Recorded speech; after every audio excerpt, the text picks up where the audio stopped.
ఈరోజు మన రెసిపీ వచ్చేసి మరిగే నీళ్ళల్లో పిండి వేసి చేసిన ఈ బ్రేక్ఫాస్ట్ చాలా బాగుంటుంది. తక్కువ టైంలో చేసుకోవచ్చు, ఆరోగ్యానికి చాలా మంచిదండి. ఇంటిల్లిపాది ఇష్టంగా తింటారు.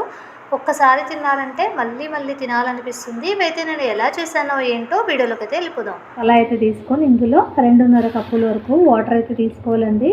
మనం 1 కప్పు 1.5 కప్పు రాగి పిండి తీసుకుంటే 2.5 కప్పుల వరకు వాటర్ అయితే వేసుకోవాలి.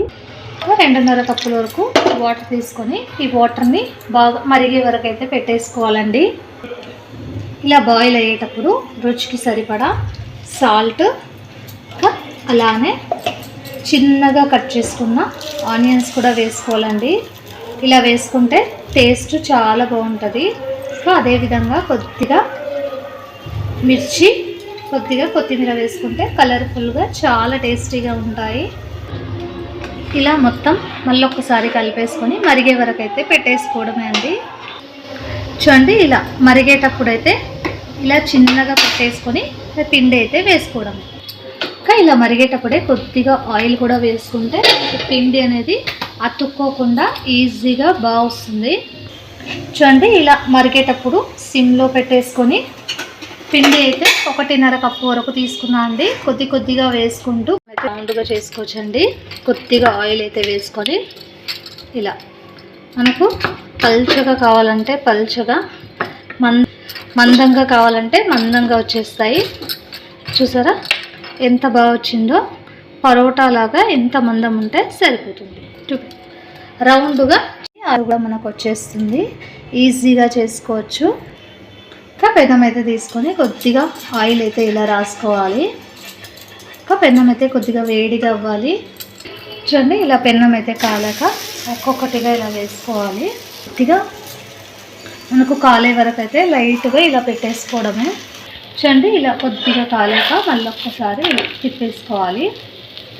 ఈ విధంగా మనకు క్రిస్పీగా కావాలంటే క్రిస్పీగా, మెత్తగా కావాలంటే మెత్తగా ఇలా కాల్చుకోవాలి. ఇలా అదేవిధంగా మళ్ళీ ఒక్కసారి వెనక కూడా ఇలానే కాల్చుకోవాలి. చూడండి, ఇలా కాల్చుకుంటే సరిపోతుంది. ఒక ప్లేట్లో అయితే వేసేసుకుందాం. ఇలా ఒక ప్లేట్లో అయితే వేసుకున్నామంటే టేస్టీగా ఉంటుంది. కాలాక మళ్ళీ ఒక్కసారి ఇలా తిప్పేసుకోవాలి. ఇలా పల్చగా చాలా బాగుంటాయండి. ఎక్కడైనా ఊరు వెళ్ళేటప్పుడు కూడా ఇలా ఇవి తీసుకెళ్ళచ్చు. చూసారా, ఇలా లైట్గా కాలుతుందండి.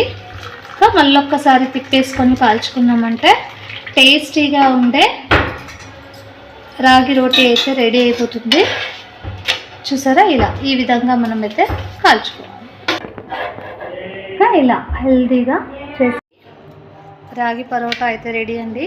చూసారా, చూస్తూ ఉంటేనే నోరు ఊరిపోయేలా ఉండే. ఇవి చాలా టేస్టీగా ఉంటాయండి. ఒక్కటి తిన్నారంటే మళ్ళీ మళ్ళీ తినాలనిపిస్తుంది. అంత టేస్టీగా అయితే ఉంటాయి. ఇందులో ఏదైనా కర్రీ కూడా చాలా బాగుంటుందండి. నేనైతే పప్పుతో చూస్తున్నాను. చూసారా, నోట్లో వేసుకుంటే కరిగిపోయేలా ఉంటాయి. టేస్ట్ అయితే చేసేద్దాం ఫ్రెండ్స్.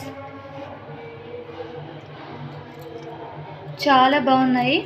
ఈ వీడియో కనుక మీకు నచ్చినట్టయితే లైక్ చేయండి, షేర్ చేయండి, సబ్స్క్రైబ్ చేసుకోండి, పక్కన బెల్ ఐకాన్ నొక్కండి. మేము చేసే ప్రతి రెసిపీ అండ్ బ్లాగ్ మీకే ముందుగా నోటిఫికేషన్స్ అయితే వస్తాయండి. మరిన్ని వీడియోస్తో మీ ముందుకు వచ్చేద్దాం. Bye friends, thanks.